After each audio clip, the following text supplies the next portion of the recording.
Éxodo capítulo 3, versículo 1 al 10, dice: apacentando Moisés las ovejas de Jetro, su suegro, sacerdote de Madián.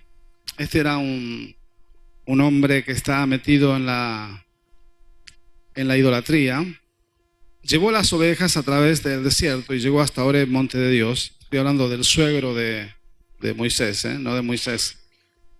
Y dice que cuando Moisés llevaba a las ovejas, en un momento que él no esperaba, ¿sí? Porque Dios hace las cosas así. A veces nosotros no esperamos, pero Dios hace las cosas en el momento que menos pensamos. Amén.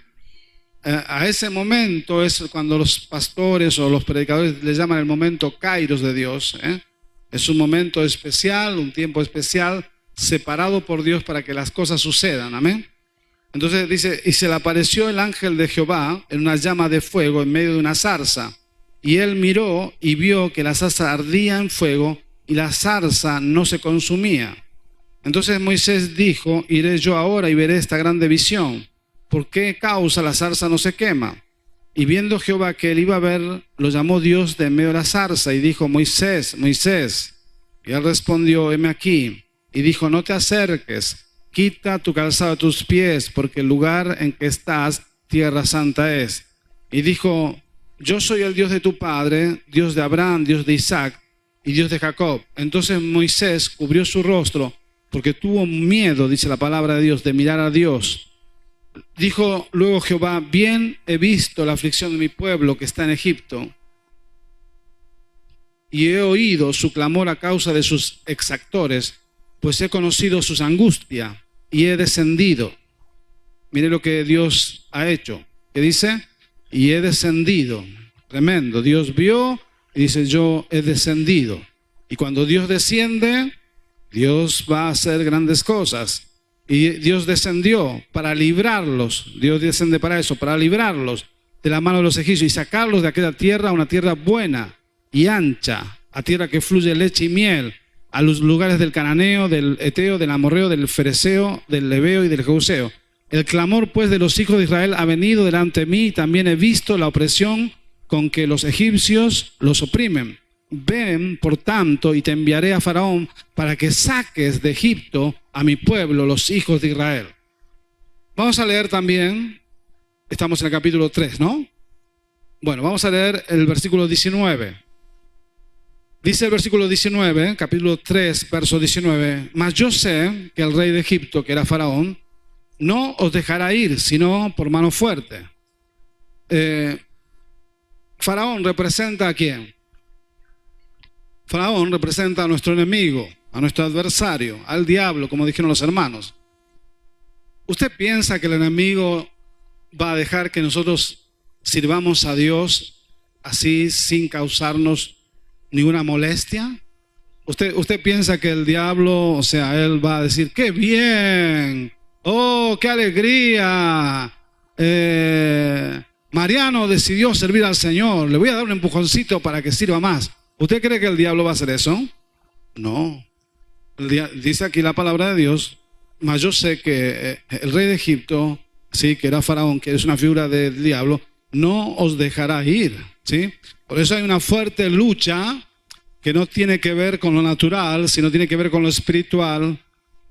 ¿Por qué nosotros no nos consagramos y por qué nosotros no nos rendimos a Dios? Amén.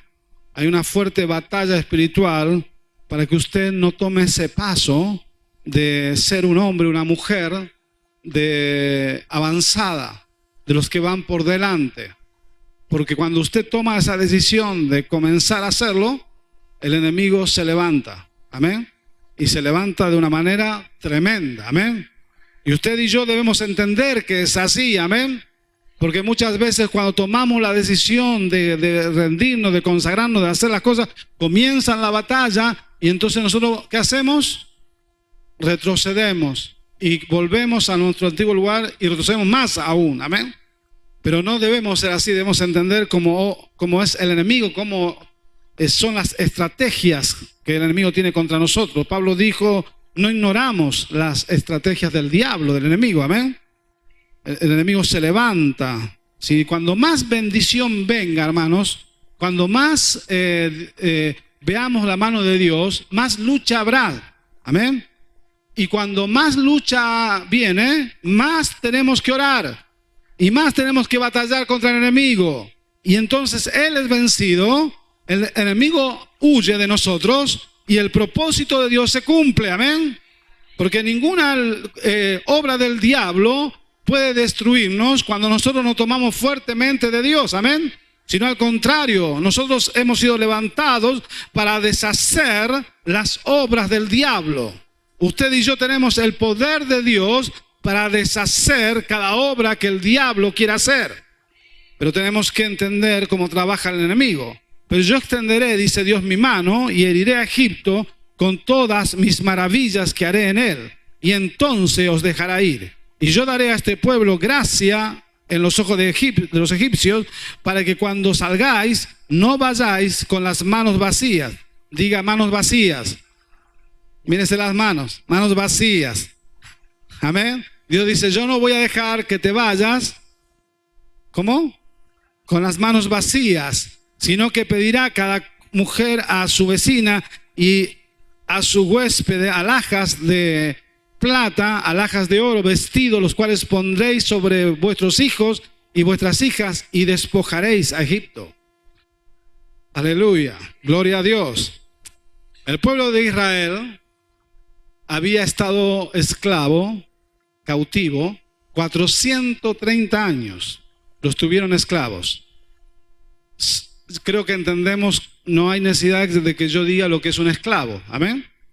Lo único que tenían eran azotes, duro trabajo, amén, castigos de todas las maneras posibles, maltrato de todas las maneras que se puedan pensar.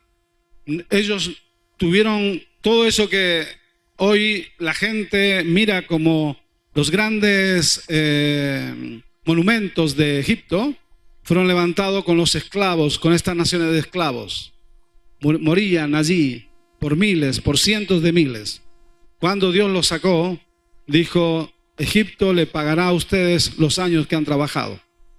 Y los 430 años que trabajaron, se los pagará. ¿Sí?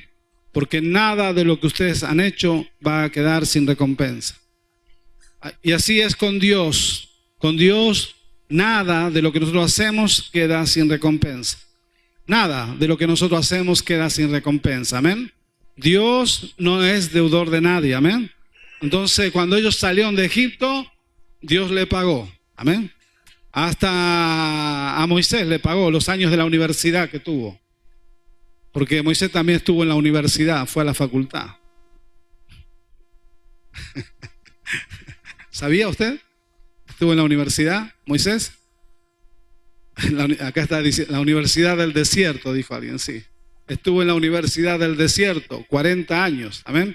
Primeramente estuvo en la universidad de Egipto, 40 años. Luego fue a la universidad del desierto, 40 años. Cuando salió de allí dijo, Dios, yo te voy a pagar la universidad también, vas a salir rico de aquí. Porque Dios no es deudor de nadie. Pero ahora vamos a ver un poco cómo es las cosas, cómo es el plan de Dios, cómo Dios se mueve. Quiero que vayamos a otros versículos, vamos a leer varios versículos de la palabra. Hebreos capítulo 12, esto es lo que sucede y esto es lo que vemos hoy. Hebreos 12, versículo 25. Hebreos 12, 25. En adelante. Aleluya. Hebreos 12, 25. Dice la palabra, mirad. ¿Lo tiene ya? Si está aquí atrás. Si no lo encuentra, puede leerlo aquí. Mirad que no desechéis al que habla, porque si no escaparon aquellos que desecharon al que los amonestaba en la tierra, mucho menos nosotros si desecháramos al que nos amonesta de los cielos. La voz del cual conmovió entonces la tierra, pero ahora ha prometido diciendo aún una vez más, y conmoveré, ¿qué dice Dios? Dios va a conmover no solamente la tierra, sino también el cielo. Y esta frase, aún una vez, indica la remoción de las cosas movibles, como cosas hechas, para que queden las inconmovibles. Así que, recibiendo nosotros un reino, Dios habla de cosas que se mueven, de cosas que cambian, de cosas que se pueden ser diferentes, parecen que son tan firmes, pero Dios hace que esas cosas se muevan. Pero Dios dice, versículo 28, así que recibiendo nosotros, ¿qué es lo que recibimos? Un reino inconmovible, tengamos gratitud y mediante ella sirvamos a Dios, agradándole con temor y reverencia. Hermanos, todas las cosas que hay en esta tierra se pueden mover. Todas las cosas que hay en esta tierra se moverán.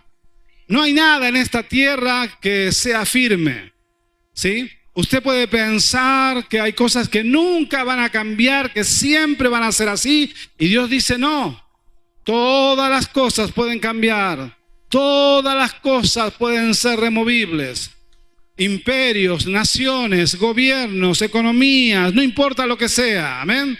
Cuando Dios sopla con su viento y es el tiempo de Dios de los cambios, las cosas van a cambiar. Nos gusten a nosotros o no nos gusten, estés de acuerdo o no estés de acuerdo, las cosas cambiarán, ¿sí?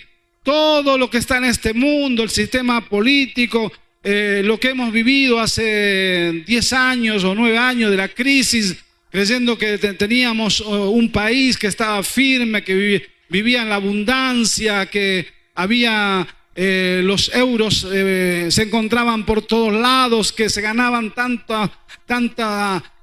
con tanta facilidad el dinero y se alcanzaban los créditos y las casas y todo eso. Y esto no solamente aquí, sino pasará en cualquier parte del mundo, porque el mundo cree que esas cosas nadie las puede mover. Y hermano, todas las cosas están sujetas a Dios, aún las que no parezcan. Y Dios puede hacer, de vuelta estoy diciendo, que todas las cosas cambien. Y nosotros como hijos de Dios debemos entender que eso puede suceder. Amén. Y eso va a pasar. Y algunos ya lo hemos vivido. Amén. Que parecía que teníamos cosas o vivíamos cosas que no iban a cambiar y de repente todo cambió. Pero lo que no cambia es lo que tenemos en Dios. Porque la Biblia dice aquí, así que recibiendo, después de decirnos que todo puede cambiar, que todas las cosas pueden ser deshechas, de que todas las cosas pueden conmoverse, no solamente dice en la tierra, sino aún en el cielo hay cosas que Dios puede conmover, pero después de decir todas esas cosas dice, así que nosotros recibimos un reino inconmovible. Yo que usted diría, aleluya. Gloria a Dios, alabanza, bendito sea el nombre de Jesús, porque yo soy parte de ese reino. Amén, yo soy parte de este reino. Yo estoy trabajando para este reino. Yo soy uno de este reino que está en esta tierra. He recibido el reino y el reino está en mi vida. Y el reino, yo trabajo para este reino y este reino es inconmovible. Y por eso dice, si entendemos esto, tenemos que tener varias cosas. Tenemos que tener gratitud. Tenemos que servir a Dios y agrandándole a Dios con todo temor y con toda reverencia. Todo cambia en esta tierra, todo se termina, todo se acaba. Amén. Todo es diferente.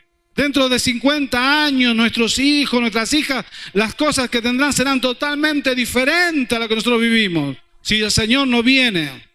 Pero lo que ellos deben recibir de nosotros, lo que ellos deben aprender de nosotros es que hay algo que nunca cambia. Y eso tenemos que pasar a la generación siguiente. Y que ellos deben ser parte de ese reino que nunca va a cambiar. Aleluya. Aquí vemos a una persona. Hemos leído acerca de Moisés. Moisés es un hombre que él estaba en un reino. Pertenecía al imperio más importante de esa época. Un imperio que prácticamente parecía que nunca iba a caer, que nunca se iba a terminar. Estaba en una situación, él, que era, no era una situación de cualquier persona. Estaba el rey de Egipto y luego estaba él, ¿sí? Él era el próximo hombre que estaba destinado a ser el gobernador de todo este imperio. Imagínense en qué lugar de autoridad, ¿sí? Como si fuera, por ejemplo, el rey que ha subido ahora, ¿no? El hijo del rey Juan Carlos, ¿no? Felipe, ¿no? más o menos estaba en esa situación, solamente que él no era un hijo directo de Faraón. La hija de Faraón lo encontró allí en el río, en una canasta, y lo adoptó como suyo. Lo trajeron a la casa de Faraón y lo criaron como hijo propio del rey. Amén. Y estaba en una situación tremenda de seguridad, de confianza. Parecía que, todo estaba marchando, pero de mil maravillas. ¿Pero qué decimos? Que las cosas pueden cambiar, que pueden conmoverse, que pueden venir cambios muy grandes en la vida de nosotros. Y en ese momento, ¿qué hacemos cuando los cambios vienen? ¿Qué hacemos cuando se sacude todo lo que parece que es tan firme en nuestra vida? Amén. Porque a veces nosotros queremos movernos sobre las cosas firmes. Amén. ¿No? Queremos tener un trabajo seguro. Amén. Queremos tener una economía segura. Queremos tener todo seguro. Amén. Pero de repente lo que es seguro en nuestra vida comienza a moverse. ¿Y sabe por qué? ¿Será que Dios es malo? ¿Será que tenemos un Dios malo? ¿Por qué será que Dios hace esta cosa si Dios no es malo? Amén. Pero quiero mostrarle a usted una palabra, Hebreos 10, versículo 38, porque si nosotros somos parte del reino de Dios, amén, si usted es parte de ese reino, no sé cuántas personas aquí se creen parte del reino de Dios, amén, pero cuando usted es parte de un reino, usted es regido por las leyes de ese reino, amén. Y entonces las leyes del reino de los cielos es muy diferente de las leyes del reino de esta tierra. Amén. Como hablamos hace un momento. Ahora quiero mostrarle este principio. Hebreos 10, un versículo muy conocido, 38. Hebreos 10, 38, que dice, mas el justo, algunos con poca gana, mas el justo, ¿cómo es la vida de nosotros? ¿Cómo debe ser la vida de nosotros? La vida de nosotros debe ser una vida de fe. Amén. La vida de nosotros debe ser una vida de fe. No nos movemos por lo que tenemos, no nos movemos por lo que alcanzamos, no nos movemos por lo que somos, sino nos movemos por fe en Dios. Amén. No importa, Dios nos puede prosperar, podemos tener muchas cosas, podemos llegar a un lugar de autoridad como Moisés, podemos estar en el palacio del rey, pero la vida de los hombres y mujeres de Dios es una vida, o debe ser una vida de dependencia de Dios. Debemos vivir dependientes de Dios. Lo que pasa que esa seguridad que tenemos nos hace vivir independiente de Dios, ¿sí? Nos sentimos tan seguros en ese suelo que pisamos de nuestros logros, de nuestros alcances, de nuestras metas, de lo que tenemos, de lo que somos, de lo que nos rodea, que nos sentimos tan seguros que no es necesario aparentemente que tengamos fe. Entonces todo se mueve para que usted aprenda, para que yo aprenda. Yo tengo que aprender, yo número uno, que nosotros debemos vivir por fe. La fe es una vida de dependencia en el Señor. La fe es una vida de búsqueda de Dios. La fe es una vida de agarrarse fuertemente, totalmente de Dios, sin ningún otro asidero que no sea Dios. Aunque tengamos todas las cosas, nosotros estamos agarrados del Señor. Pero ¿qué pasó con Moisés? 40 años estuvo, no voy a leer la Biblia mucho porque no vamos a tener tiempo de terminar. Tampoco sé que podré terminar. Pero Moisés fue encontrado en el río, en esa canasta de junco. Lo encontró la hija del rey, lo trajo al palacio. Dios guió las cosas para que la niñera de Moisés, ¿quién fuera? Dios guió las cosas para que la niñera de Moisés fuera la madre. Jocabed, ¿sí?, fue elegida para ser la niñera de Moisés. Hasta la edad de 6, 7 años estuvo cuidada por la madre. La madre era una mujer de Dios. La madre era una madre que era una madre de fe. La Biblia nos dice que por la fe se salvó Moisés. ¿Por la fe de quién? De la madre. La madre era una mujer de fe. La madre era una mujer que tenía una plena confianza en Dios, porque nadie hubiera hecho lo que hizo esa madre si no era de fe. 7 años estuvo con ese hijo. Le enseñó los principios de la fe a su hijo. Le enseñó la palabra de Dios a su hijo. Hermanos, tenemos que enseñarle la palabra de Dios a nuestros hijos. Le enseñó a su hijo que él era un hijo de Dios, un hijo de la familia del Señor. Le enseñó que era un niño con propósito. Le enseñó a ese niño que él algún día sería el libertador de Israel. Le enseñó a ese niño que él sería un hombre de Dios usado grandemente por el Señor. Le enseñó, le sembró principios de fe. Pero a los 7 años esa madre tuvo que salir y él se quedó sin la madre y se metió en todo lo que era Egipto. Fue enseñado en las ciencias, fue a la facultad, era el hijo de Faraón en todas las, todo lo que era la tecnología de ese tiempo, lo mejor que había en ese tiempo, todo eso llegó en la mente y en el corazón de este hombre. Qué seguro se sentía Moisés. Qué seguro se sentía él en todo lo que estaba recibiendo. Y lo que había recibido de su madre es como que se fue olvidando, se fue quedando atrás, ¿no? Y pasaron muchos años, ya pasaron 40. Si digo que la madre estuvo hasta los 7, ¿cuántos años ya estuvo sin la madre? A los 40. Imagínense, 23 años enseñado en todas las facultades y escuelas de allí de Egipto, con los mejores profesores, dotados de las mejores ciencias, de los mejores hombres más preparados, y él recibiendo para ser el próximo rey. Pero de repente a los 40 años le viene una revelación de Dios, que él no fue criado para eso, sino que él fue criado para otra cosa. Y ojalá que, hermanos, venga una revelación de Dios a nuestra vida. Porque el mundo que está allí afuera nos está absorbiendo. Porque estamos recibiendo tantas cosas del mundo, tantas cosas que nos enseñan allí afuera a través de la televisión, en el colegio, en el bachiller, en la universidad, a través de lo que se dice, a través de la cultura de la nación, a través de tantas cosas que recibimos que nos sacan del propósito de Dios. Y debe llegar un sacudón en nuestra vida para decirnos, esto no es lo que yo elegí para ti. Yo te levanté y te escogí para otra cosa. Yo te escogí porque yo tengo un propósito contigo. Yo te escogí porque antes que naciera yo ya tenía un destino en tu vida. Y así hubo un sacudón en la vida de Moisés para que él entendiera un poco para qué había sido levantado. Yo lo que quiero recordarte en este día es que tú no has sido levantado para vivir tu vida y vivir y gastar tu vida para este mundo. Tú no has sido levantado para que tú gastes toda tu energía y todo tu cuerpo y todos tus esfuerzos en las cosas de este mundo. Tú no has sido levantado para esto. Que el mundo lo haga es correcto, pero que tú lo hagas, eso no es de Dios.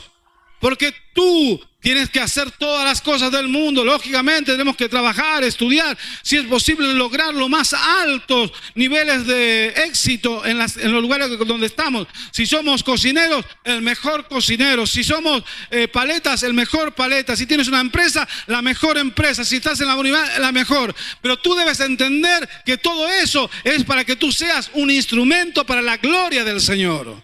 Para que tú seas el hombre o la mujer que Dios escogió, porque Dios tiene un propósito contigo. El gran problema de nosotros es que somos como Moisés. Somos absorbidos por la corriente del mundo, somos absorbidos por la cultura que nos rodea, somos absorbidos por ese bombardeo constante que hay alrededor de nosotros, y eso nos lleva a nosotros fuera de lo que Dios tiene en nuestra vida. Moisés fue así, Moisés vivió esa experiencia. Moisés fue tocado por el mundo y abrazado y sacado del propósito de Dios. Pero Dios tuvo que conmover su mundo. Dios tuvo que sacarlo a él, ¿no? De esa seguridad que tenía. Yo solamente quiero mostrarte la experiencia de un hombre en la palabra de Dios. Y quiero que entiendas que tú eres un hombre, una mujer levantado con un propósito divino. No estás aquí solamente para las cosas naturales. Yo no estoy en este mundo para ser padre o madre, para ser esposo, esposa. Eso es parte. Pero lo más importante es que yo cumpla el propósito que Dios tiene en mi vida para glorificarlo a Él. Eso es lo más importante de todo. Yo seré buen padre, seré buen esposo, seré buen pastor, trataré de ser lo mejor. Pero lo más importante es que yo haga lo que Dios quiere que haga en esta tierra. Porque yo soy y usted es un eslabón del plan de Dios. Hermanos, hay un plan de Dios que debe desarrollarse en esta tierra y tú eres parte de él. Tú eres parte de él, ¿sí? A veces nos preguntamos por qué no suceden las cosas que tienen que suceder en la iglesia. ¿Por qué no pasan las cosas que no tienen que? Señor, quiero que pasen cosas en la iglesia, quiero que haya cambio. Y Dios nos dice, es por culpa tuya. Es porque no tomas tu lugar. Es porque no haces lo que tienes que hacer. Pero hermanos, si hiciéramos, yo desafío a que si somos un grupo pequeño de 10 o 12 personas aquí, que nos ponemos en el plan de Dios y a hacer lo que tenemos que hacer, conmoveremos esta ciudad. No necesitamos ser 50, ni 100, ni 1000, aunque vamos creciendo y cada vez alcanzamos a más. Pero si hay un grupo comprometido con Dios, rendido, consagrado, metido en las entrañas del propósito de Dios, conmoveremos la tierra donde estamos. Porque Jesús no necesitó muchos para conmover el lugar donde estaba. Jesús no movió a la multitud para conmover a la nación. Jesús juntó a 12, preparó a los 12, ese grupo que estaba cercano, agarrado a él, y con eso, dice la Escritura, conmovió las naciones de la tierra. Oh, necesitamos hombres y mujeres comprometidos con Dios. Hay gente en la iglesia, hay gente que viene, hay gente que está, pero nos falta gente comprometida. Falta gente que tome ese lugar de decir, yo me voy a comprometer con el Señor, yo voy a rendir mi vida para Dios. Pero hermanos, vemos que el mundo nos va absorbiendo, nos va tomando, estamos cansados, tenemos que tener tiempo para esto, tenemos que tener tiempo para lo otro, tenemos que tener tiempo para aquello. Y cuando nos damos cuenta, estamos tan lejos del propósito de Dios, hermanos. Y en algún momento de nuestra vida, y esto es profético, en algún momento de nuestra vida, si nosotros seguimos así, nos va a dar una sacudida tremenda el Señor. Va a mover los cimientos de nuestra casa, de nuestra familia, de nuestro hogar. Y tú vas a decir, Señor, ¿por qué pasan estas cosas? Es para que entiendas que eres un hombre, una mujer llamado, no para hacer lo que estás haciendo solamente, sino para que tu vida sea una vida de olor fragante y sacrificio acepto delante de Dios. Para que seas un hombre, una mujer que predique del Señor, que hables de Jesús, que ganes almas para Cristo, o que llegue a otras personas que necesitan de Dios. Oh, aleluya, hermanos. Esto es lo que pasó con Moisés. Moisés fue un hombre escogido desde el vientre de su madre. Desde allí fue guardado y protegido por el Señor. Había un testimonio, pero lentamente fue sucumbiendo ante la belleza de las cosas que el mundo le ofrecía. Y esto nos pasa a mucha gente de la iglesia. Tenemos muchos creyentes, pero tenemos muy poca gente comprometida con Dios. Hay creyentes, pero no hay discípulos, ¿sí? Cuando estudiamos el libro de los Hechos, vimos que en el libro de los Hechos no había creyentes. La palabra creyentes no existe en el libro de los Hechos. No existe. La única palabra que existe en el libro de los Hechos cuando habla de la iglesia dice discípulos. Solamente había discípulos. Era una iglesia discipular. ¿Sabe lo que es un discípulo? Es una persona que se deja enseñar, que es moldeable y que se deja preparar para lo que está por delante. Eso es un discípulo, amén. Hoy tenemos en la iglesia asistentes. ¿Cuántos asistentes tenemos? 30, 40, 70 asistentes. ¿Cuántos discípulos tenemos en la iglesia? 4, 5, 2, 1. ¿Sí? Y por eso no avanzamos de la manera que Dios quiere que avancemos. No sé cuál es su mentalidad. No sé qué hay dentro de su corazón. No sé qué es lo que usted quiere alcanzar de parte de Dios. No sé si usted quiere ser una persona conformista, si usted se siente conforme como está. Pero de alguna manera, si no soy yo, Dios usará cosas para despertar tu vida, para que entres en el propósito de Dios. Yo lo que te pido y yo lo que te ruego en esta mañana como hombre de Dios es que lo más rápido que puedas tú entres en el propósito de Dios. Que no dejes pasar los días y los meses y los años y pierdas el tiempo, ¿sí?